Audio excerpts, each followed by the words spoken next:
নমস্কার, ভক্তি চ্যানেলে আপনাদেরকে স্বাগত। আমরা শ্রী শ্রী রামকৃষ্ণ কথামৃত পাঠ করছি। এটি আমাদের প্রত্যেক দিনের পাঠ। প্রত্যেক দিন দুপুরবেলা এই পাঠটি আমরা করে থাকি। আর প্রত্যেক দিন যে কথাটা বলি, আজও বলবো সেই কথা, যে আপনারা এই শ্রী শ্রী রামকৃষ্ণ কথামৃত পাঠ করুন অথবা শুনুন। পাঠ করে অথবা শুনে আপনারা ঠাকুরের যে কথা সেটিকে অনুধাবন করুন। যদি অনুধাবন করতে পারেন, দেখবেন আপনার জীবনের যে দর্শন সেইটি বদলে যাচ্ছে, তা আরো ভালোর দিকে যাচ্ছে। এই কথামৃত আমাদের শেখায় আমাদের ধর্মটা কি। দেখুন, আধ্যাত্মিকতা ধর্ম, আবার জীবনের ধর্ম আছে, সমাজের ধর্ম আছে, পরিবারের ধর্ম আছে, সবকিছুর একটি নিজস্ব ধর্ম রয়েছে এবং মানুষ হিসেবে মানুষের একটি ধর্ম রয়েছে।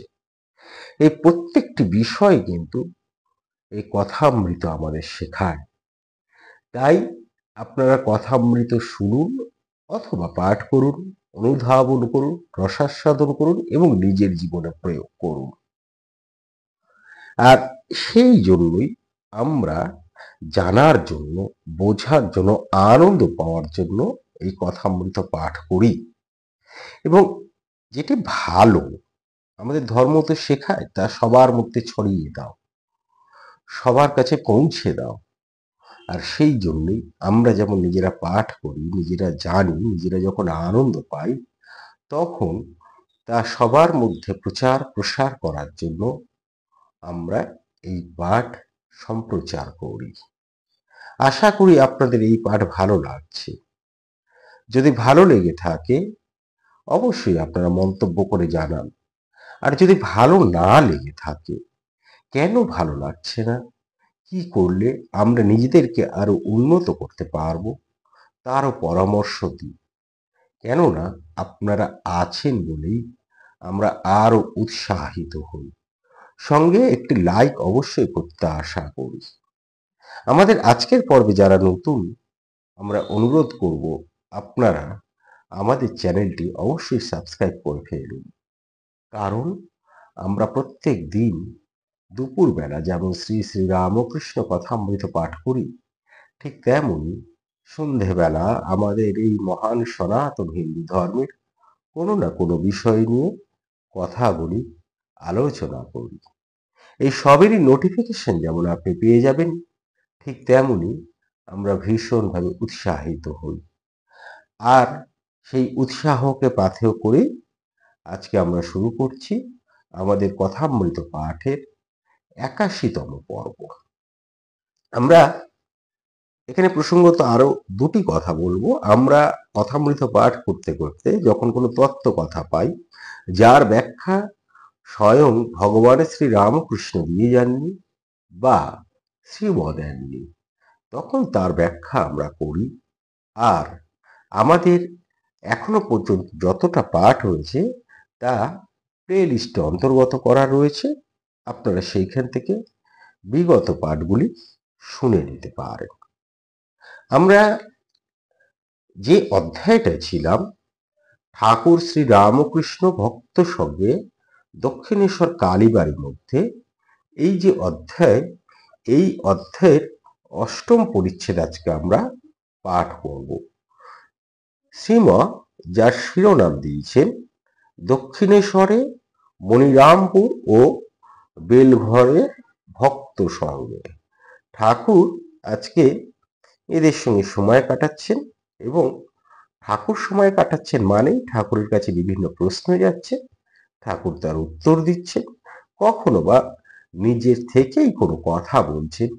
আসলে সেই সকল কথার মধ্যে দিয়ে আমাদের মধ্যে ধর্ম নিয়ে যে সংশয়, যে দ্বিধা যেগুলি থাকে, সেগুলি কেটে যাচ্ছে, পরিষ্কার হয়ে যাচ্ছে। অর্থাৎ আমরা আমাদের ধর্মটা সম্পর্কে, আমরা আমাদের মানবিকতাটা সম্পর্কে, আমরা আমাদের জীবন সমাজ সম্পর্কে জানতে পারছি। তা এর একটি সাবহেডিংও করেছেন শ্রীম। তিনি লিখছেন শ্রী রামকৃষ্ণ কথিত নিজ চরিত। তা এখানে ঠাকুর আজকে নিজের সম্পর্কে কিছু বলছেন, যেটিকে পূর্ব কাহিনী বলে। আপনারা শেষ পর্যন্ত শুনুন, আশা করি ভালো লাগবে। শ্রীমা লিখছেন, ঠাকুর শ্রী রামকৃষ্ণ দক্ষিণেশ্বর মন্দিরে নিজের ঘরে কখনো দাঁড়াইয়া কখনো বসিয়া ভক্ত সঙ্গে কথা কহিতেছে। আজ রবিবার 10ই জুন 1883 খ্রিস্টাব্দ, জ্যৈষ্ঠ শুক্লা পঞ্চমী, বেলা 10টা হইবে। রাখাল, মাস্টার, লাটু, কিশোরী, রামলাল, হাজরা প্রভৃতি অনেকেই আছেন। ঠাকুর নিজের চরিত্র পূর্ব কাহিনী বর্ণনা করিতেছেন। শ্রীরামকৃষ্ণ ভক্তদের প্রতি। এখানে একটি বিষয় আপনারা যদি খেয়াল করে দেখেন, কথামৃত, পুরো কথামৃত জুড়েই শ্রীম অসম্ভব একটা নিখুঁত বর্ণনা করেছেন সব বিষয়ের, আর সঙ্গে দিন, তারিখ, তিথি, নক্ষত্র, বার সব উল্লেখ করে দিয়েছেন। কেন উল্লেখ করেছেন?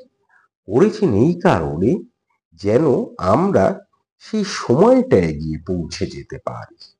আর আমাদের মনটাকে যদি একবার সেই জায়গায় নিয়ে গিয়ে ফেলতে পারি, যখন আমরা পাঠ করি, যেন সেই সময় সেই জায়গাটায় নিয়ে গিয়ে যদি আমাদের মনটাকে ফেলে দিতে পারি, তাহলে দেখবেন কথামৃত রসাস্বাদন করতে কোনো রকম অসুবিধা হচ্ছে না। আর একবার যদি কথামৃত রসাস্বাদন করতে পারেন এবং অনুধাবন করতে পারেন, আগেও যেটি কথা বলেছি এখনো বলি, দেখবেন আপনার মনের যত সংশয়, দ্বিধা এবং ছোট ছোট সমস্যা নিয়ে সময় কাটাচ্ছেন, বিব্রত হয়ে আছেন, সেগুলি কেটে যাবে মুহূর্তের মধ্যে। সেই জন্য যখন কথামৃত পাঠ করবেন, একটি লাইনও একটি শব্দ বাদ দেবেন না। যদি বাদ দেন তাহলে আমাদের সমস্যা হয়, যেটা আমরা পাঠ করি কিন্তু তা বুঝে উঠতে পারি না এবং নিজের মনটাকে সেই জায়গায় নিয়ে যেতে পারি না, ফলে তার রসটা আমরা পাই না। তা যেটি বলছিলাম, শ্রীমা লিখছেন, শ্রী রামকৃষ্ণ তার পূর্ব কাহিনী বর্ণনা করছেন। তার এই যে ভক্তরা, রাখাল, মাস্টার, লাটু, কিশোরী, রামলাল, হাজরা প্রমুখ যে সকল ভক্তরা আছে তাদের সামনে শ্রী রামকৃষ্ণ বলছেন, ও দেশে ছেলেবেলায় আমায় পুরুষ মেয়ে সকলে, পৃষ্ঠাটা আটকে গেছে, বুঝলেন? হ্যাঁ, ও দেশে ছেলেবেলায় আমার পুরুষ মেয়ে সকলে ভালোবাসতো, আমার গান শুনতো, আবার লোকেদের নকল করতে পারতুম, সেই সব দেখতো ও শুনতো। তাদের বাড়ির বউরা আমার জন্য খাবার জিনিস রেখে দিত, কিন্তু কেউ অবিশ্বাস করতো না, সকলে দেখতো যেন বাড়ির ছেলে। ও সময় বলতে ওপার মানে ইয়ে বলতে ওই ও দেশ বলতে তার নিজের দেশের কথা বলা হচ্ছে, এবং সেখানে ছেলেবেলার কাহিনী ঠাকুর বর্ণনা করছেন। কিন্তু সুখের পায়রা ছিলুম, বেশ ভালো সংসার দেখলে আনাগোনা করতুম, যে বাড়িতে দুঃখ বিপদ দেখতুম সেখান থেকে পালাতুম।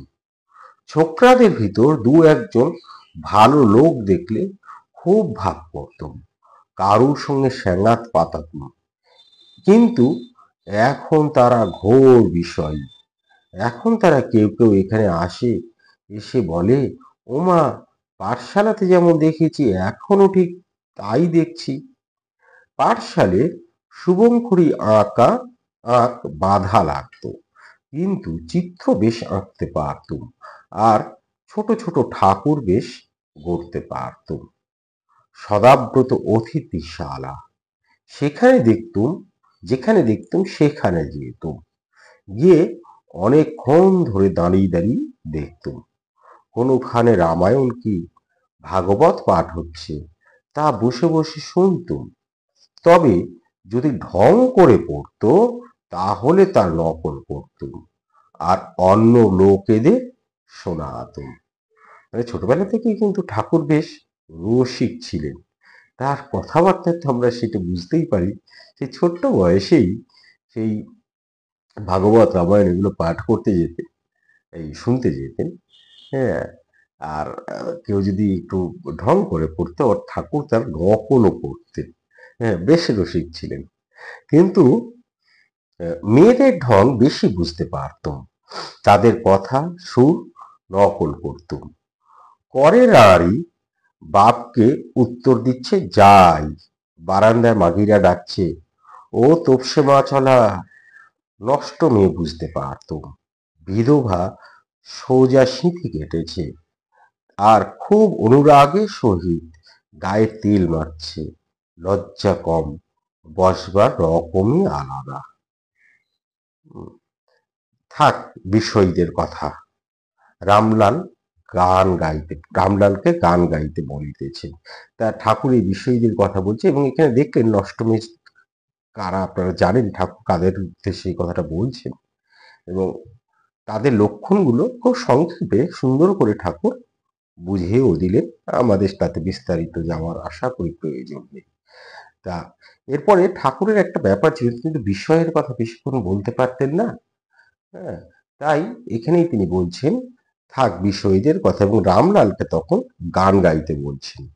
আর রামলালও তখন গান গাইছেন, যেটা আমরা কাব্য আকারে পড়ে নিচ্ছি।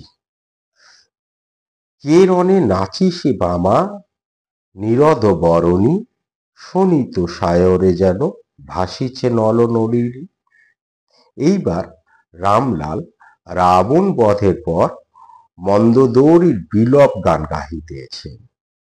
কি করিলে হে কান্ত, অবলারী প্রাণকান্ত, হয় না শান্ত এ প্রাণান্ত বিনে। রামনাথে শ্রীরামকৃষ্ণ, রাম নামে শ্রীরামকৃষ্ণ বিহওয়াল গোপী প্রেম।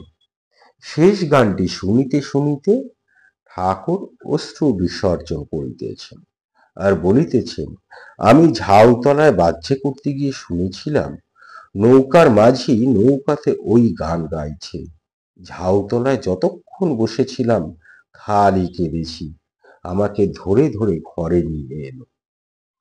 শুনেছি না, শুনেছি রাম তার ব্রহ্ম, মানুষ নয় রাম জটাধারী। পিতে কি নাশিতে বংশ, শীতে তার করেছে চুরি। অক্রূর শ্রীকৃষ্ণকে রথে বসাইয়া মথুরা লইয়া যাইতেছেন। দেখিয়া গোপীরা রথচক্র আঁকড়াইয়া ধরিয়াছেন ও কেহ রথচক্রের সামনে শুইয়া পড়িয়া আছেন। তারা অক্রূরকে দোষ দিতেছেন। শ্রীকৃষ্ণ যে নিজের ইচ্ছায় যাইতেছেন তাহা জানেন না।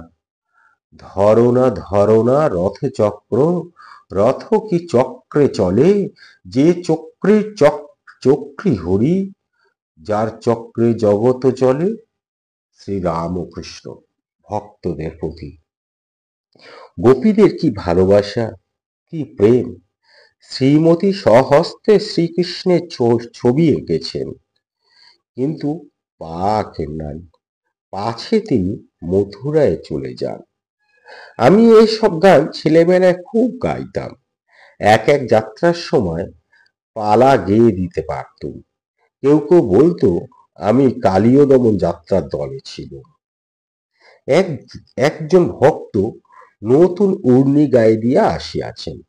রাখালের বালক স্বভাব, কাঁচি এনে তার চাদরের ছিলা কাটিতে যাইতেছেন। ঠাকুর বলিলেন, কেন কাটছিস? থাক না, শালের মতন বেশ দেখাচ্ছে। হ্যাঁ গা, এর দাম কত? তখন বিলাতি চাদরের দাম কম ছিল। ভক্তটি বলিলেন, 1 টাকা 6 আনা জোড়া। ঠাকুর বলিলেন, বলো কি গো, জোড়া? 1 টাকা 6 আনা জোড়া? কিয়ৎক্ষণ পরে ঠাকুর ভক্তকে বলিতেছেন, যাও গঙ্গা নাওগে, একে তেল দে দে। স্নানতে ফিরিয়া আসিলেন। ঠাকুর তাক হইতে একটি আম্র লইয়া তাহাকে দিলেন। বলিতেছেন, এই আমটি একে দিই, 3টা পাশ করা। আচ্ছা, তোমার ভাই এখন কেমন? ভক্ত, হাঁ, তার ঔষধ ঠিক পড়েছে, এখন খাটলে হয়।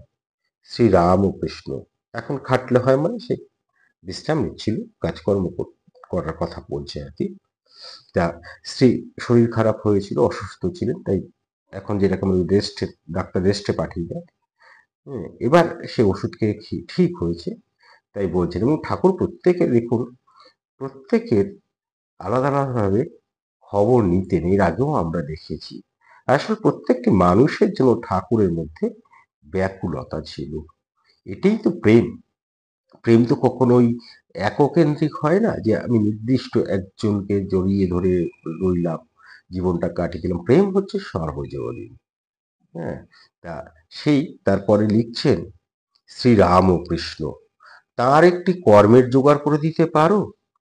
বেশ, তো তুমি মুরব্বি হবে ভক্ত, ভালো হলে সব সুবিধা হয়ে যাবে। তা এইরকম ভাবেই ঠাকুর তার ভক্তদের সঙ্গে সময়টা কাটাচ্ছেন দেখতে পাচ্ছি। এরপরে আমরা নবম পরিচ্ছেদ পাঠ করব, যেখানে শ্রীরাম ও কৃষ্ণ মনিরামপুরে ভক্ত সঙ্গে, এই একটি শিরোনাম দিয়েছে। ঠাকুর আহারান্তে ছোট খাটটিতে একটু বসিয়া আছেন, এখনো বিশ্রাম করিতে অবসর পান নাই। ভক্তদের সমাগম হইতে লাগিল। প্রথমে মনিরামপুর হইতে একদল ভক্ত আসিয়া উপস্থিত। একজন পিডব্লিউডিতে কাজ করিতেন, এখন পেনশন পান। একটি ভক্ত তাহাদিগকে লইয়া আসিয়া আছেন। ক্রমে বেলঘরে হইতে একদল ভক্ত আসিলেন। শ্রীযুক্ত মণিমল্লিক প্রভৃতি ভক্তরা ক্রমে আসিলেন। মণিমল্লিকের কথা আমরা এর আগে বিস্তারিত বলেছি, আজকে আর সেই তার পরিচয়ের মধ্যে গেলাম না। আমরা দেখেছেন, যখন কোনো নতুন চরিত্র আসে তাদের একটি সংক্ষিপ্ত পরিচয় দিই, যার পরিচয় মাস্টার নিজে দিয়ে যাননি, তার পরিচয়টা দিই। তার কারণ, তাহলে বুঝতে পারি যে ঠাকুরের কাছে কারা আসতেন এবং ঠাকুরের সান্নিধ্যে এসে তারা কিভাবে ঠাকুরের আলোয় আলোকিত হয়ে আমাদের এই সমাজকে আলো দান করেছে। এইটি বোঝার জন্য আমরা সেই সকল চরিত্রের একটি সংক্ষিপ্ত বর্ণনা দিই। তা মণিমল্লিকের বর্ণনা আমরা দিয়েছি আগে, ফলে আজকে তার মধ্যে আর আমরা প্রবেশ করলাম না। তা মনিরামপুরের ভক্তগণ বলিতেছেন, আপনার বিশ্রামের ব্যাঘাত হলো। শ্রী রামকৃষ্ণ বলিতেছেন, না না, ওসব রজগুণের কথা, উনি এখন ঘুমোবেন। উনি বলতে রজগুণের কথা বলা হচ্ছে। এই যে আমাদের তিনটি গুণ, যেটি আমরা মাঝে মাঝে ব্যাখ্যা করি, তম, রজ, সত্য। তা আমরা বেশিরভাগই সেই রজগুণের অধিকারী। রজগুণের অধিকারীতে কি হয়, যে আমাদের মধ্যে আমরা জানি, জ্ঞানেরটা আছে, যে কি করলে তাকে পাওয়া যায়, তাকে বোঝা যায়, এগুলো আমরা জানি। কিন্তু আমাদের অহংবোধের জন্য, অর্থাৎ আমিত্ব, এইটি এত বেশি থাকে, তাতে আমরা সেই জ্ঞানের থেকে দূরে সরে থাকি। আর এই আমিত্বই তো আমাদেরকে সর্বদা ব্যস্ত রাখে। মায়া আসে আমিত্বর হাত ধরে, মায়া মোহ ইত্যাদি বিষয়গুলি থাকে। হ্যাঁ, কি করে আরো একটু নিজেকে গুছিয়ে নেওয়া যায়, আমার এইটা চাই, আমার ওইটা চাই, তাই নিয়ে ব্যস্ততার মধ্যে দিয়ে আমরা কাটিয়ে দিই। ফলে আমরা আর আধ্যাত্মিকতার চর্চায় যেতে পারি না। সেই জন্য আমাদের সাত্ত্বিক গুণ আর অধিকার করা হয় না। আর একটা কথা মনে রাখবেন, এই সাত্ত্বিকতাই কিন্তু বা সাত্ত্বিক গুণই কিন্তু একমাত্র আমাদেরকে জ্ঞান প্রদান করতে পারে। জ্ঞান অর্থাৎ ঈশ্বরকে জানাতে পারে, ঈশ্বরকে উপলব্ধি করতে পারে। এই সত্যগুণ আসলেই, তমগুণ যেমন আমরা দুর্যোধনের মধ্যে, রামায়ণে এবং মহাভারতে দুর্যোধনের মধ্যে তমগুণ এত ছিল, এত বেশি ছিল, অর্থাৎ অহংবোধটা এত বেশি ছিল, যে তার পতন অনিবার্য হয়ে দাঁড়ায়। ফলে এই রজগুণ এত বেশি ছিল, যেটা তার জন্য তার পতন হয়। এবার ফলে এই রজগুণটা কি করে, আমাদেরকে ধীরে ধীরে নিচের দিকে নিয়ে যায়। এখন ঠাকুর সবার মধ্যে এই রজগুণটা থাকে, এবার এই রজগুণটা কাটাতে হয়, কাটিয়ে আমরা সত্যগুণের দিকে এগোতে পারি। এবং ঠাকুর রসিকতা করে বলছেন যে রজগুণ এখন এই যে আমি ঘুমাবো, তোমাদের সঙ্গে কথা না বলে আমি ঘুমাবো, বিশ্রামের সময়, এইটি আসলে রজোগুণের প্রকাশ। হ্যাঁ? তা এখন ঠাকুর খুব মজা করে বলছেন যে না, না ওসব রজোগুণের কথা। উনি এখন ঘুমোবেন। মানে এই ঠাকুর বলছেন রজোগুণকে এখন ঘুম পাড়িয়ে দিচ্ছি। চাণক, মনিরামপুর। এই কথা শুনিয়া ঠাকুরের বাল্য সখা শ্রীরামকে উদ্দীপন হইয়াছেন। ঠাকুর বলিতেছেন, শ্রীরামের দোকান তোমাদের ওখানে। ও দেশে শ্রীরাম আমার সঙ্গে পাঠশালায় পড়তো, সেদিন এখানে এসেছিল। মনিরামপুরের ভক্তরা বলিতেছেন, কি উপায়ে ভগবানকে পাওয়া যায় একটু আমাদের দয়া করে বলুন। এখানে একটি সাবহেডিং করছেন শ্রীমৎ। মনিরামপুর ভক্তকে শিক্ষা, সাধন ভজন করো ও ব্যাকুল হও। শ্রীরামকৃষ্ণ। একটু সাধন ভোজন করতে হয়। দুধে মাখন আছে শুধু বললেই হয় না। দুধকে দই পেতে মন্থন করে মাখন তুলতে হয়। তবে মাঝে মাঝে একটু নির্জন চাই। দিন কতক নির্জনে থেকে ভক্তি লাভ করে তারপর যেখানে থাকো। জুতো পায়ে দিয়ে কাটা বনে ও অনায়াসে যাওয়া যায়। খুব সুন্দর উপমা ঠাকুর দিয়েছেন। এর আগেও কথাটি বলেছেন যে এই যে আমরা তার জন্য ব্যাকুল হব, ঈশ্বরের জন্য সাধন ভোজন করব, এইটি তো একটি অভ্যাসের বিষয়। হঠাৎ করে আমি আজকে সব চারিদিকে কোলাহলের মধ্যে করলে কি হয়, আমাদের মনটা বিক্ষিপ্ত হয়ে যায়, বাধা পড়ে। সেই জন্য ঠাকুর বলেন একটু নির্জনে গিয়ে তার কথা ভাবো।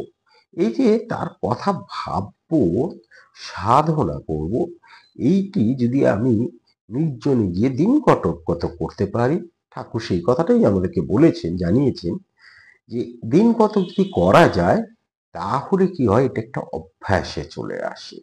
তখন দেখবেন যে কোনো সময়, যে কোনো পরিস্থিতিতে, যে কোনো মুহূর্তে আমরা তার কথা ভাবতে পারছি, তার সাধনা করতে পারছি।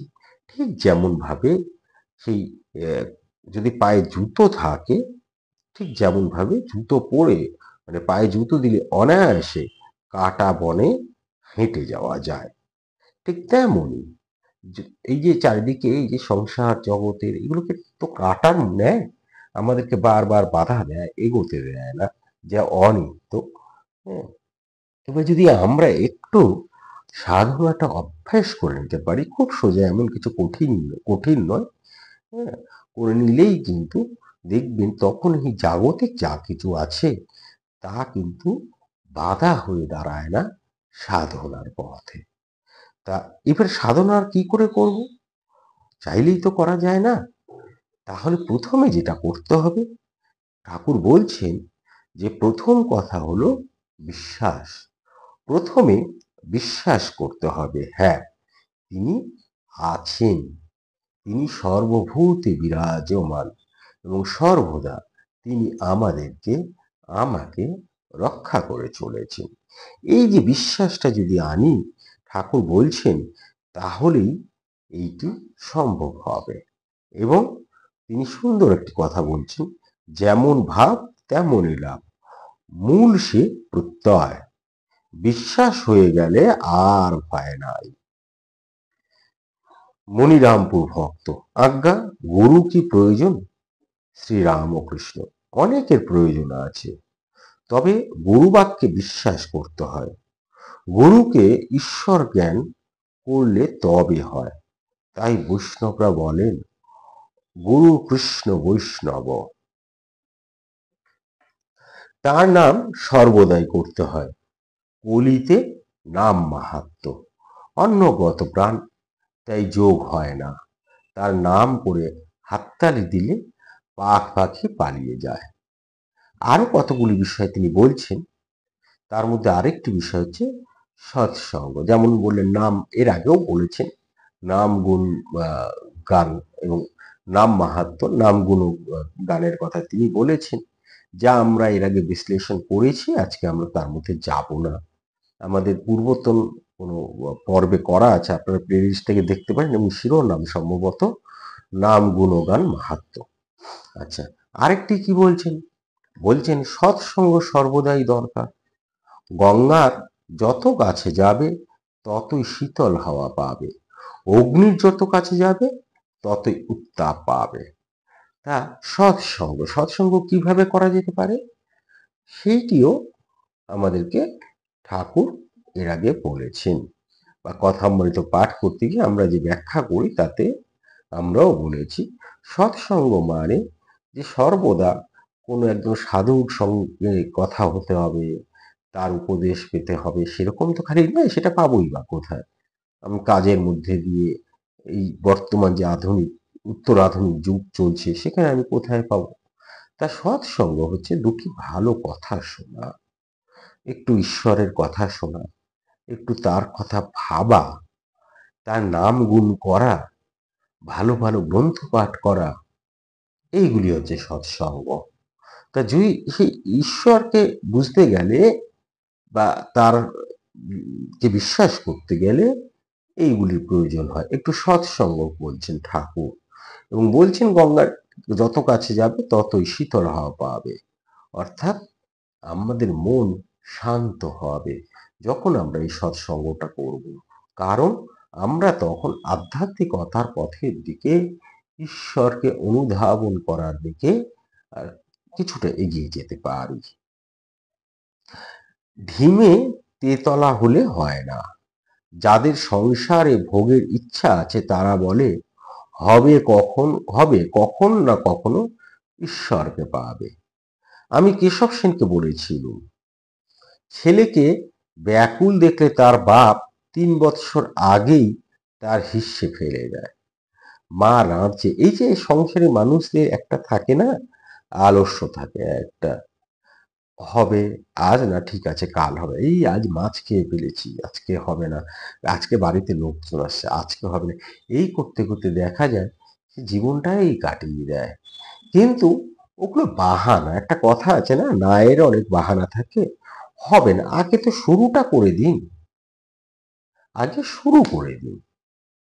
হ্যাঁ, মাছ খেয়েছি, আজকে অমাবস্যা, আজকে বাসি কাপড়, আজকে আত্মীয় স্বজন বাড়িতে আসবে, কালকে আমি থিয়েটার দেখতে যাবো, এগুলো সব থাকবে। এগুলো মানুষ আমাদের জীবনের এগুলো অংশ, এগুলো নিয়েই আমাদের চলতে হবে, সংসার যাপন করতে হবে। কিন্তু এগুলো থাক, আপনি ওই শুদ্ধ মানে ওই আহ, মাছ খেয়েই শুরু করুন না। কোথাও শাস্ত্রে কোথাও বলছে কি মাছটা খেতে হবে না, খাওয়া যাবে না? হ্যাঁ, আমরা তো বাঙালি, মাছে ভাতেই বাঙালি। হ্যাঁ, কোথাও কি বলছে না আহ, এরকম খুব কঠিন হয়ে আছে যে আপনার বাড়িতে আত্মীয় স্বজন আসে বলে আপনি সাধনা করতে পারবেন না বা শুরুটা করতে পারবেন না? এগুলো কোথাও নেই। যেটা দরকার হয় সেটা হচ্ছে শুদ্ধ মনের দরকার হয়, শুদ্ধ চিত্ত দরকার হয়।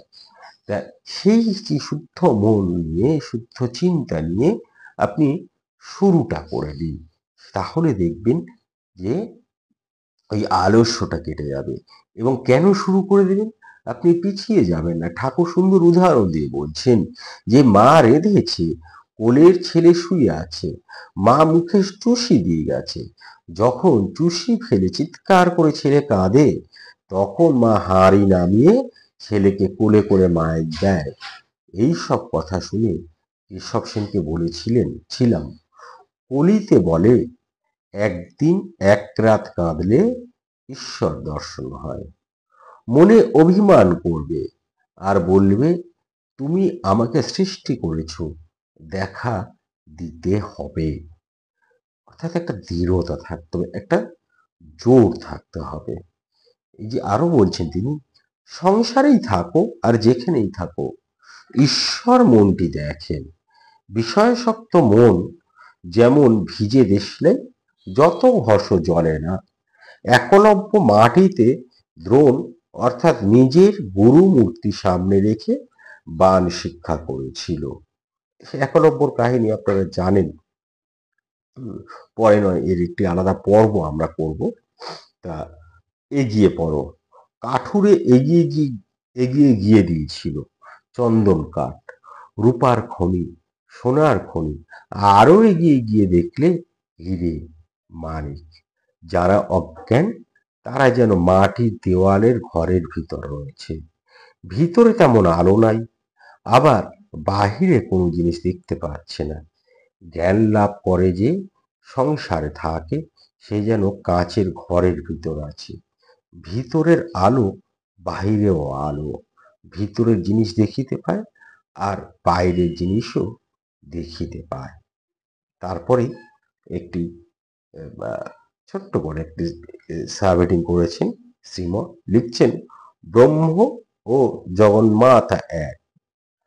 বলছেন ঠাকুর, এর বই আর কিছু নয়, সেই পরম ব্রহ্ম আমি যতক্ষণ রেখে দেন, ততক্ষণ দেখান যে আদ্যাশক্তি রূপে সৃষ্টি স্থিতি প্রলয় করছেন। যিনি ব্রহ্ম, তিনি আদ্যাশক্তি। একদিন রাজা বলেছিল যে আমায় এক কথা জ্ঞান দিতে হবে। যোগী বললে, আচ্ছা তুমি এক কথাতেই জ্ঞান পাবে।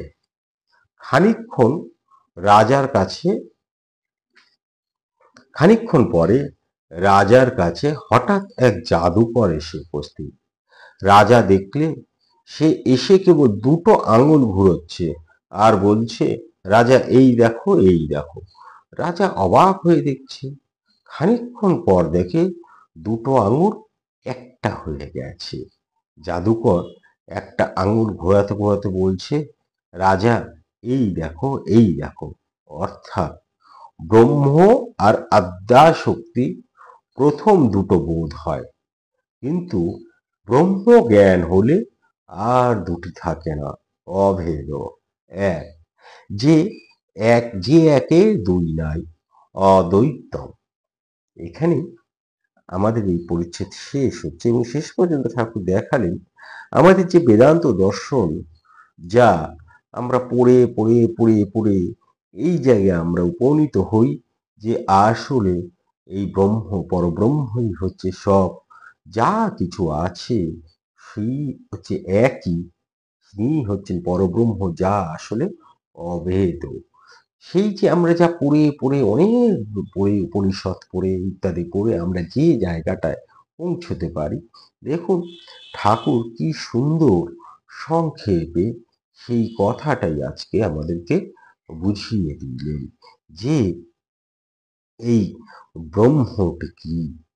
আমাদের মধ্যে অনেকেরই একটা ধোঁয়াশা থাকে ব্রহ্ম নিয়ে, ঠাকুর আজকে সেই ধোঁয়াশাটা কিন্তু কাটিয়ে দিলেন।